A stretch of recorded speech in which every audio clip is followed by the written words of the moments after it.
الله عظیم. دوباره ابراهیم خلیل وقتی که کارش رو شد، خودشو نشان داد، بت‌ها رو خرد کرد. در روز عید و شادی نمرود و نیمرودیان رفت به بتکده و هرچی بت بود خرد کرد.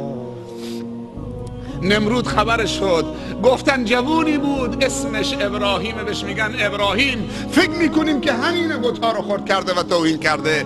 گفت بیاریدش بر رؤوس خلایق، بیارید تا همه ببیننش، با خیلی حالت ذلیلانه اونو بیارید. آوردنش، گفتن توی این کارو کردید؟ گفتن از خودشون بپرسید. دست اون بت بزرگه. یه لحظه فکر کردن اینا که صحبت نمی کنن. گفت اگه صحبت نمی کنن پس چرا شما هم راست میشوید جلوشون؟ دستور دادن که آتش بزرگی رو روشن کنن. آتش رو روشن کردن، دستش گرفتن که بندازنش، زبانه های آتش نمیگذاشت. مردم در یک تماشای عجیب همه جمع شدن که این بت شکن خلیل خدا که گفته الله عزیز و الله عظیم بسوزانند و همه جشن بگیرن و نصرت بکنن خدایانشان را.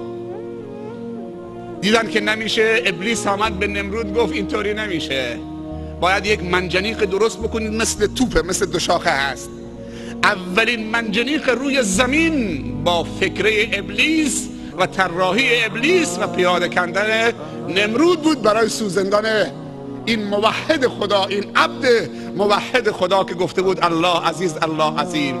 روی تپه گذاشتن، زمانی که میخواستن پرت بکنن تو آتش بسوزاننش، جبرائیل آمد گفت که ای ابراهیم، این آتش میدونی برای چیه؟ این منجنیق برای چیه؟ من کیم؟ من برای نجات تو آمدم، امری هست در خدمت باشم. گفت تو مخلوق مثل من هستید اما به اون احتیاج دارم. الله عظیم. نمرود عظیم یا الله عظیم؟ الله عظیم. دیگه نمرود کوچک میشه، همه چی در دلش کوچک شده، حتی نمرود با آتشش، با لشکرش. پرتش کردن تو آتش. خداوند پیام فرستاد به آتش، یا نار و کونی بردن و سلاما علی ابراهیم.